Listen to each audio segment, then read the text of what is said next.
ഒരു ഭാഷയെ ഒരു മതത്തിന്റെ മാത്രമായിട്ടുള്ള ഒരു പ്രൈവറ്റ് ഇതാണ് എന്ന് കാണിക്കുന്നത്. അതുപോലെ തന്നെ ഇപ്പോഴത്തെ സാൻസ്ക്രിറ്റ് ഒരു ബ്രാഹ്മിനിക്കൽ ഹെജിമണിയാണെന്ന് പറഞ്ഞ് അതിനെ സെറ്റ് ചെയ്യുന്നതുകൊണ്ടുള്ള ഒരു പ്രശ്നം മാത്രമേ ഉള്ളൂ. അതർവൈസ് ഒരു ലാംഗ്വേജ് പഠിക്കുക എന്ന് വെച്ചാൽ ഇറ്റ്സ് എൻ അസെറ്റ്. ഒരു അസെറ്റ് ആയിട്ടാണ് ഞാൻ എപ്പോഴും കരുതുന്നത്. ബട്ട് ഇവിടെ ഇൻ ഓൾ പ്രാക്ടിക്കൽ ഇതില് വരുന്ന എന്താന്ന് വെച്ചാല് ഇങ്ങനെയാണ്, അത് ഒരു മതത്തിന്റെ ഒരു റൈറ്റ് ആണ്, അവരുടെ മാത്രം ഒരു പ്രൈവറ്റ് ആയിട്ടുള്ള ഒരു ഇതാണ് എന്നുള്ള പോലൊക്കെ ഒരു ഇത് കൊടുക്കുന്നുണ്ട്, അതിനൊരു പരിവേഷം കൊടുക്കുന്നുണ്ട്. അങ്ങനെ വരുമ്പോഴാണ് പ്രശ്നം ഉണ്ടാകുന്നത്. ഇപ്പൊ തമിഴ്നാട്ടിലൊക്കെ നിങ്ങൾക്ക് കാണാൻ പറ്റും, സാൻസ്ക്രിറ്റ് പഠിപ്പിക്കാൻ പാടില്ല, അതെന്തോ ബ്രാഹ്മിനിക്കൽ ഇതാണ് എന്നുള്ള ഒരു പരിവേഷം കൊടുക്കുക. അങ്ങനെ വരുമ്പോ എന്ത് പറ്റുന്നു എന്ന് പറഞ്ഞു കഴിഞ്ഞാല് ഞങ്ങള് എവിടെയൊക്കെയോ ഒരു നമ്മളെ ഈ ഡിവൈഡ് ആൻഡ് റൂൾ പോലെയുള്ള എങ്ങനെയൊക്കെയോ നമ്മളെ ഇങ്ങനെ അടിച്ചമർത്താൻ ശ്രമിക്കുന്നുണ്ട് എന്നുള്ള ഫീലിങ്സ് പൊതുവെ ഈ മെജോറിറ്റി കമ്മ്യൂണിറ്റിയിൽ വരുന്നുണ്ട്. അതെന്തെങ്കിലും അങ്ങനെ ലൈവ് ആണോ അല്ലേന്നൊന്നും അറിഞ്ഞാൽ കൊള്ളാന്നുണ്ട്. ലൈവ് ആണെങ്കിൽ ഞാൻ ചോദ്യമൊന്നും ചോദിക്കുന്നില്ല. ലൈവ് അല്ല, പക്ഷെ വീഡിയോ റെക്കോർഡ് ചെയ്യുന്നുണ്ട്. ലൈവ് കഴിഞ്ഞു, ലൈവ് 1 മണിക്കൂറായിരുന്നു, അത് കഴിഞ്ഞു. വീഡിയോ റെക്കോർഡ് ചെയ്യുന്നുണ്ട്. ഞാനേ ജാമി ടീച്ചറെ ഇത്രയും ഒരു 3-4 വർഷം മുന്നേ മറ്റേ ഫിനോയിൽ രമേശന്റെ കഥ ശരിക്കും പറഞ്ഞത് ഏറ്റവും കൂടുതൽ ഹെൽപ്പ് ആയിട്ടുള്ളത് മുസ്ലിങ്ങൾക്കാണ്. ഞാന് അത് ഇന്ന് അത് സത്യമാണെന്ന് തെളിഞ്ഞു, അല്ലെങ്കിൽ ഈ ആഴ്ച അത് സത്യമാണെന്ന് തെളിഞ്ഞു. മുസ്ലിങ്ങള് പെട്ട ആ ഒരു ചതിക്കുഴിയിൽ നിന്ന് അന്നേ ജാമി ടീച്ചർ പറഞ്ഞാണ്, നിങ്ങൾ ഈ വക മണ്ടന്മാരും പൊട്ടന്മാരും പിന്നാലെ പോരില്ലേ എന്ന് പറഞ്ഞാണ്. ഇന്ന് അവര് ശരിക്കും പറഞ്ഞു കഴിഞ്ഞാൽ ഇന്ന് ജാമിദ ടീച്ചറെയും ആരിഫ് ഹുസൈനെയും ഒക്കെ ശത്രുക്കളായിട്ട് ഒരുപാട് മുസ്ലിങ്ങൾ കരുതുന്നില്ല കേട്ടോ ജാമിദ ടീച്ചർ. അത് എനിക്ക് അവരുടെ കമന്റ് ബോക്സിൽ നിന്ന് എനിക്ക് മനസ്സിലായി.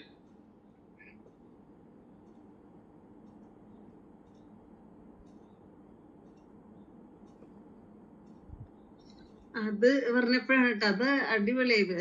ജാമി ടീച്ചറുടെ വീഡിയോസ് നല്ല രസമായിരുന്നു.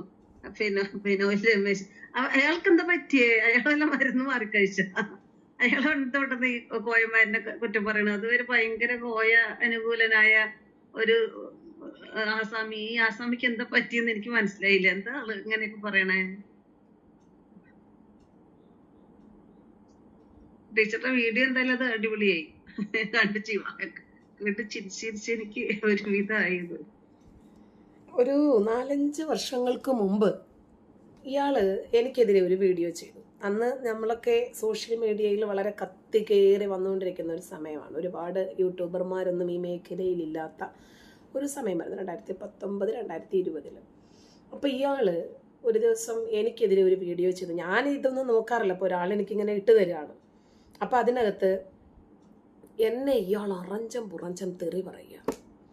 അതായത് എൻ്റെ വാപ്പച്ചി അൽസേഷൻ പട്ടിയാണ്, എൻ്റെ ഉമ്മച്ചി ഡോബർമാൻ വിഭാഗത്തിൽപ്പെട്ടതാണ്, അതുകൊണ്ടാണ് ഞാനൊരു കൊടിച്ചിപ്പട്ടിയായി പോയത് എന്നൊക്കെ പറഞ്ഞിട്ട് രംഗത്ത് വന്നു.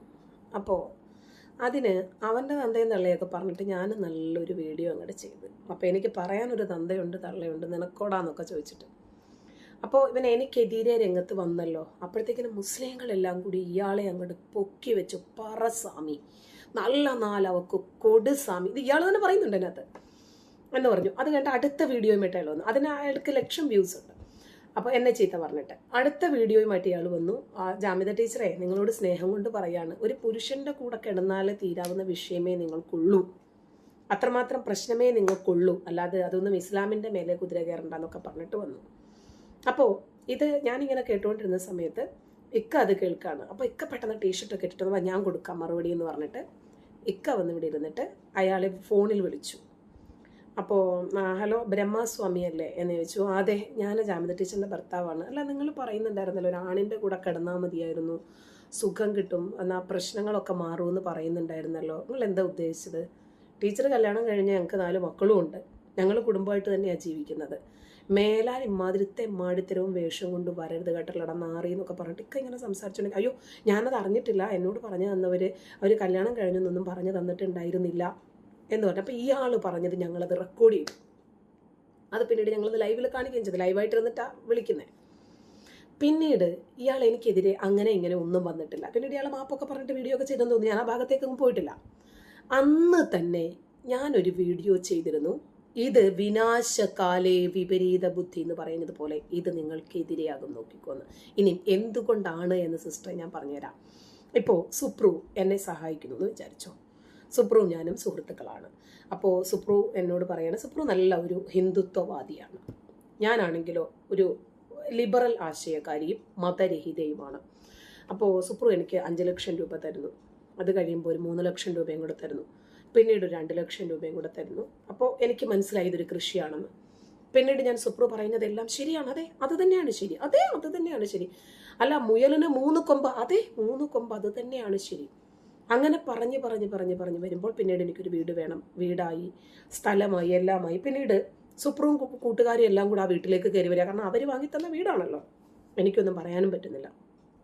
ക്രമേണ ക്രമേണ സുപ്രുവിൻ്റെ മതവിശ്വാസങ്ങൾ എന്നിലേക്ക് അടിച്ചേൽപ്പിക്കാൻ ശ്രമിക്കുമ്പോൾ സ്വാഭാവികമായിട്ട് ഞാൻ എന്ത് മനസ്സിലാക്കും, ഇവൻ്റെ കയ്യിൽ നിന്ന് പൈസയും എനിക്ക് കിട്ടിക്കഴിഞ്ഞു, ഇവൻ്റെ കയ്യിൽ നിന്ന് വീടും എനിക്ക് കിട്ടിക്കഴിഞ്ഞു, എനിക്ക് ആവശ്യത്തിലേറെ സബ്സ്ക്രൈബേഴ്സുമായിട്ടുണ്ട്, അതുവഴി ഒരു വരുമാനവുമുണ്ട്, എഴുന്നേക്കടാ അവിടെ നിന്ന് എന്ന് പറയുമല്ലോ, ഇറങ്ങടാ ഇനി മേലാൽ ഈ ഏരിയയിൽ നിറയെ കണ്ടുപോകരുത് എന്ന് പറയുമല്ലോ.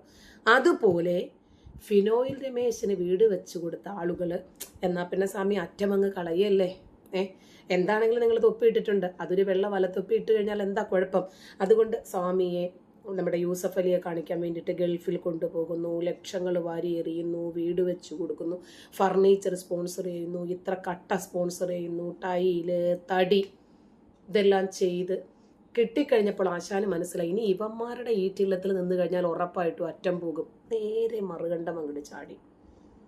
ഇപ്പൊ ഇയാള് തികഞ്ഞ ഒരു രാജ്യസ്നേഹിയായിട്ട് നരേന്ദ്രമോദിയെക്കുറിച്ചും ശശികല ടീച്ചറെ കുറിച്ചും ഒക്കെ ഇപ്പൊ പറയുന്നത് കേട്ടാലുണ്ടല്ലോ അവന്മാർ ആത്മഹത്യ ചെയ്ത് കളയും. ആ രൂപത്തിൽ, അതായത് നമ്മൾ ഒരാളെ പണം കൊടുത്തിട്ട് വശീകരിക്കാൻ ശ്രമിക്കുക എന്ന് പറയുമല്ലോ, അതുപോലെ ഫിനോയിൽ രമേശിനെ വശീകരിക്കാൻ ശ്രമിച്ചപ്പോൾ അയാൾ കാര്യം കാണുന്നത് വരെ അവിടെ നിന്നു. പക്ഷെ കാര്യം കണ്ടു കഴിഞ്ഞപ്പോൾ അവരെ കറിയിലിടുന്ന കറിവേപ്പില പോലെ എടുത്തു കളഞ്ഞു. പിന്നെ അയാൾ പറയുന്നതിൽ ചില വസ്തുതകളുണ്ട്. ഡാ നീയൊന്നും എനിക്ക് സൗജന്യമായിട്ട് തന്നതല്ല ഇത്, ഞാൻ അന്ന് ഇസ്ലാമിനെ വാനോളം പൊക്കി പുകഴ്ത്തി, ഇസ്ലാമിനെ സോഷ്യൽ മീഡിയയിൽ എല്ലാവരും വ്യാപകമായിട്ട് ആക്രമിക്കുന്നത് കണ്ടപ്പോൾ ഞാൻ ഇസ്ലാമിനെ പ്രതിരോധിച്ചില്ലേ, ഇസ്ലാമിന് വേണ്ടി ഞാൻ നിലകൊണ്ടില്ലേ. അബൂബക്കറിന്റെയും ഉമറിന്റെയും മുഹമ്മദിന്റെയും ഒക്കെ ചരിത്രങ്ങൾ എത്ര കണ്ട് കഷ്ടപ്പെട്ട് പഠിച്ച് ഞാൻ വെളുപ്പിച്ചു പറഞ്ഞു. അപ്പൊ നിങ്ങളെ അടിക്കാൻ ആളുകൾ എല്ലാവരും കൂടി വന്ന സമയത്ത് ഞാനൊരു തണലായിട്ടൊരു പരിചയമായിട്ട് നിന്നില്ലേ, അതിന്റെ സമ്മാനമായിട്ട് കൂലിയായിട്ട് ഞാൻ അന്നെടുത്ത പണിയുടെ കൂലിയായിട്ടാണ് നീ എനിക്കൊക്കെ വീട് തന്നത്, അതല്ലാതെ മുറി അണ്ടികളെ നീ ഒന്നും എനിക്ക് സൗജന്യമായിട്ട് തന്നിട്ടില്ല എന്ന് തുറന്നു പറഞ്ഞു. അപ്പോഴേക്ക് ഹാരിസ് മദനി ഒരു ഭാഗത്ത് നിന്ന് അങ്ങോട്ട് കരയാൻ തുടങ്ങി.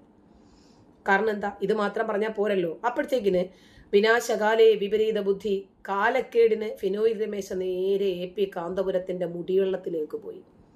നബിയുടെ ഒരു മുടിയും കൊണ്ടുവന്നിട്ട് ആളെ പറ്റിക്കുകയാണെന്ന് പറഞ്ഞു. അത് കഴിഞ്ഞപ്പോഴത്തേക്കിന് ആള് പാണക്കാട്ട തങ്ങളെ പിടിച്ചു. അങ്ങനെ മുസ്ലിങ്ങളും മൊത്തം ഇദ്ദേഹത്തിന് അങ്ങോട്ട് എതിരായി. അദ്ദേഹത്തിന്റെ ചാനലിനും പണി കൊടുത്തു. അപ്പോൾ ഇതാണ് സംഭവിച്ചത്. ഇസ്ലാം മത വിശ്വാസികൾക്ക് അങ്ങനെ ഉണ്ട് ഒരു തന്ത്രം. ദാരിദ്ര്യം അനുഭവിക്കുന്നവർക്ക് പണം കൊടുക്കുക, ഒരു സപ്പോർട്ടായിട്ട് നിൽക്കുക. ചേകന്നൂർ മൗലവി ഒരു പ്രസ് തുടങ്ങാൻ വേണ്ടി നിന്നു. അദ്ദേഹത്തിന് പണം കൊടുത്ത് വിശ്വാസം നേടിയെടുത്തിട്ടാണ് അദ്ദേഹത്തെ കൊണ്ടുപോയി കൊന്നുകളഞ്ഞത്. അപ്പോൾ ഇവരുടെ വഴിക്ക് ഒരാളെ കിട്ടുന്നില്ലെങ്കിൽ വെടക്കാക്കി തനിക്കാക്കുക എന്നത് ഇവരുടെ ഒരു രീതിയാണ്. ഓക്കെ.